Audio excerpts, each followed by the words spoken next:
my beautiful lovelies, it's Emmy. How are you? It's great to see you and welcome back to my kitchen. Today's video is sponsored by Thicc Sleep, the makers of premium mattresses and bedding that are customized for your needs. You can take the Thicc Sleep quiz just like I did and enter your sleep preferences and your needs. For example, I'm a side sleeper, I prefer a firmer mattress, and I share my bed with my husband. This sleep quiz will also take in his sleeping preferences and then come up with a happy compromise.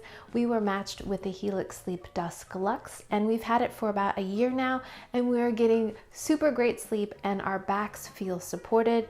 It is so nice to sleep on our mattress. Our old one was inherited and it definitely needed to be replaced. So it's a real treat to have a new mattress. Our kiddos also have Thicc Sleep mattresses and they're getting terrific sleep. They feel really grown up in their grown up beds. And so it's so nice to have a mattress that really fully supports our back and gets us great sleep. Another thing I really appreciated about Thicc Sleep mattresses is that it arrived in a cardboard box rolled up, so it was easy to get up our flight of stairs and I was able to install the mattress myself. And if you live in the US, shipping is free. So once you take the sleep quiz, you'll be matched with a mattress, and it's super easy to order your mattress online and then it will come delivered right to your doorstep. Thicc Sleep offers a 100-night sleep trial. If you don't like it, they will pick it up for free and give you a full refund. They also offer a 10-year warranty, financing options, and flexible payment plans. So if you'd like to start getting great sleep, click the link down below or head over to thiccsleep.com/emmymade to see how you can receive up to $200 off your Thicc Sleep mattress and 2 free pillows. Big thanks to Thicc Sleep for sponsoring this video and for their continued support so I can make better videos for all of you. So today I'm going to be cooking bacon with a method I have never heard before. In my cooking scrambled eggs in water video, which if you haven't seen, I'll put a link to that one down below, I got a couple comments saying, have you ever tried cooking bacon in water? And I said, no, what is that? And I proceeded to research it, and I found actually an old video from 2012 here on YouTube that is from America's Test Kitchen that shows how to cook bacon in water. My first question is, how the heck do you get the bacon crispy if you're cooking it in water? Well, you let the water evaporate. The logic is that by cooking the bacon in water, it stays moist and hydrated while it's cooking and it renders out the fat. It's supposed to have less spatter, so it's supposed to be less messy, and it's supposed to be tender yet crisp on the outside. I used to cook my bacon in a skillet, and I learned, I believe it was from Tyler Florence on the Food Network. I watched a lot of Food Network when I was younger.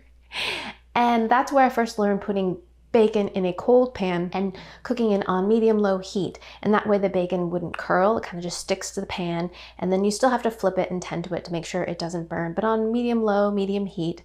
And you continue frying the bacon until the fat renders and the bacon is nice and crisp. So I thought I knew how to cook bacon. But then I learned not that long ago, a few years ago, about cooking bacon in the oven. My mother told me about this and it is genius. All you do is you lay out your bacon on a foil-lined pan. You can use parchment paper with a rim, of course, to catch all the fat. Preheat your oven to 400 degrees, lay out your bacon. You can do 1 slice, 2 slice. A bunch of slices is really great because you cook a lot of bacon for a bunch of people. Super. Lay it out there, put it in the oven, cook it for about 10 minutes. That's usually for a thinner cut bacon. For longer, thicker cut bacon, it may take longer. You don't have to turn the slices of bacon. You don't have to do anything. You just leave it in there, let it spatter and cook away. Then you take it out to your level of crispness. But then you just take some tongs or chopsticks and drain it on some paper towel, and then you've got perfectly cooked bacon. Now that method for me has been my go-to method.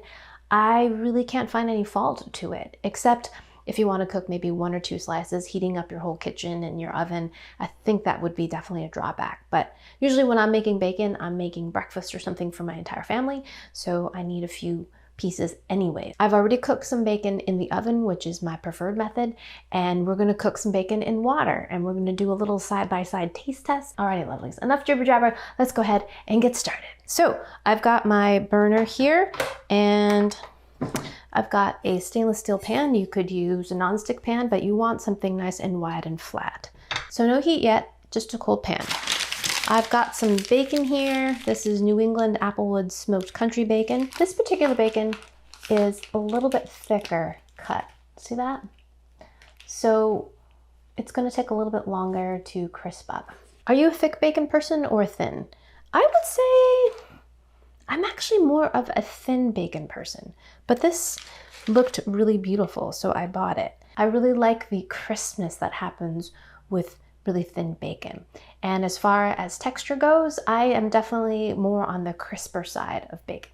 I don't really like the squidgy, kind of rubbery, chewy bacon. I don't like it too crispy where it just kind of crumbles into bacon bits, although that can be good sprinkled on a salad.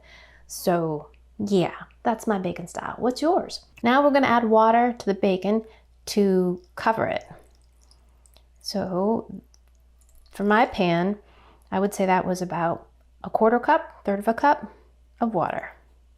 Now we're gonna turn on the heat. High heat, and get this bubbling. I'm gonna start a stopwatch, just out of curiosity to see how long this whole process takes. Now with my oven method, I typically cook my bacon for 10 minutes, but this bacon, because it was thicker, took about 15 minutes. With the oven method, you don't have to turn it at all, but you do want to check it every minute or so after 10 minutes if you cook it longer, just because once it starts to get crispy, it gets crispy really fast. So, alrighty, now this is starting just to curl up a little bit. The bacon is in there, and the water came to a boil pretty quickly because it is so shallow. We are 1 minute into cooking. So once it starts to boil, I'm going to reduce the temperature to medium-low. And the point of this is we're supposed to render the fat out. So one of the benefits of this method is supposed to be that it doesn't make such a mess. There's less spatter. And I definitely agree with that. Right now we are just boiling the bacon, so it's not spraying fat everywhere, which I very much appreciate. We're 12 minutes into cooking, and this is what the bacon looks like. The water has pretty much evaporated, and indeed, the spattering was great. There was none. So now I'm gonna turn it, and we're just at the point of crisping this up now. There's really no water in it whatsoever in the pan. I'm putting this on medium-low heat. Now the problem I have with cooking bacon in a pan is that it bubbles up like this so that it doesn't kind of brown evenly. Can't get all of it to like lay flat. I take that back. If you were to press it, I know that there are these kind of pressers that you can purchase, or you could even use like a brick or something, or another cast iron pan, or I don't know, something like that to force the bacon to lay on the bottom of the pan. So in that case, you wouldn't have any curling. Here is the resulting bacon. 18 minutes, 21 seconds. Final cooking time. And we're going to lift and blot on some paper towel here. So I don't know about you, I love saving bacon fat. It has a ton of flavor. I don't like the little rendered bits in there. Just try to save the kind of clear bacon right there. I've got a jar and I pour it right in it, and then after it's cooled down, I put it back in the refrigerator, and it's great for cooking in. Now, one thing, when you cook bacon in a pan, you're gonna have a pan that you have to clean up, of course. That's another thing I like about the oven pan method. If you line your pan with foil or parchment paper, all these little browned bits, these little kind of fondy bits that stick to the pan, will stay on the foil or the parchment paper. You'll still have to kind of wipe up the remaining grease with a paper towel is usually what I do, and then of course wash it in the dishwasher or something, but there's no scrubbing involved. But you can't do that when you do the pan method. So one advantage for the oven method. Cleanup, right? This is the water method, and this is the oven baked method. Unfortunately, the oven one I cooked prior to filming this, so it's not going to be warm, but we're gonna have to make do. This is the oven method, a little bit flatter. This is the water method, and it has a little bit more curling, and there's kind of a bulge here, while this one was a little bit flatter in the oven.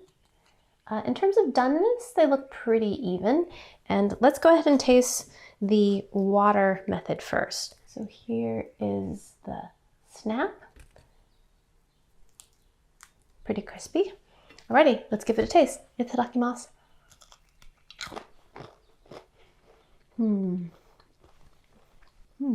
I love bacon so much. This is thicker style bacon, so it's not as crisp, but it has that wonderful smoky, porky flavor that is unique to bacon. Very, very smoky, so stinking delicious, fatty.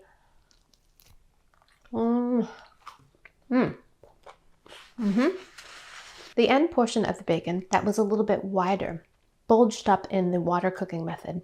And so that part was a little bit chewier, which I don't mind so much. I definitely prefer crisp, but with thicker bacon, you're gonna have bacon that's just gonna be a little bit less crispy. I guess I could have cooked this longer, but then I find sometimes when you overcook bacon, you get this really, for me, flavor that's kind of creosote-ish, slightly tarry, which I don't really care for.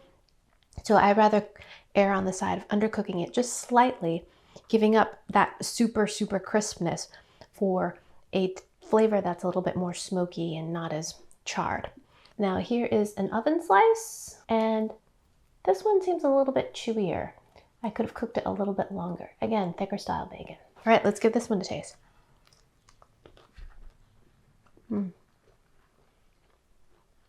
Equally delicious.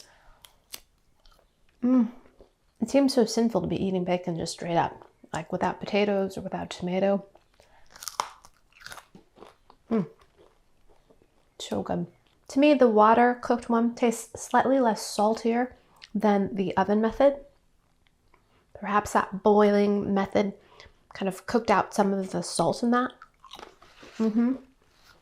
Still plenty salty and smoky and bacony and still delicious. So the water method totally works. The bacon has a pleasant kind of tenderness while still being crispy. It has a great bacony flavor. There was definitely less spatter for a stovetop version. This is the least spatter ever. I didn't have any spattering all over my countertop or anything, so that was definitely a plus. But all in all, I still will stick with the oven method. All the spatter is contained in my oven. I don't have to watch it or turn it or tend to it.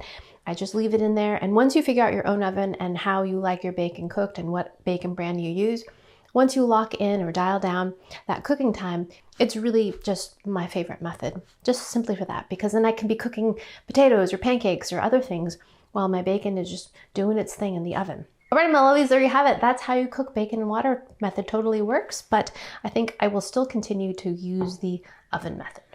Alrighty, my lovelies, thanks so much for watching, and big thanks to Helix Sleep for sponsoring this video.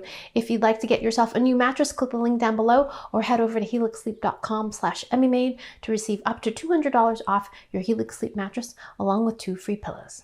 Thanks again for watching. I hope you enjoyed that one. I hope you learned something. Please share this video with your friends. Follow me on social media. Get in touch with me. Let me know what you want me to make, what you've seen that might kind of pique your interest. I love hearing from you. And yeah, like this video, subscribe, and I shall see you in the next one. Toodaloo, take care, bye!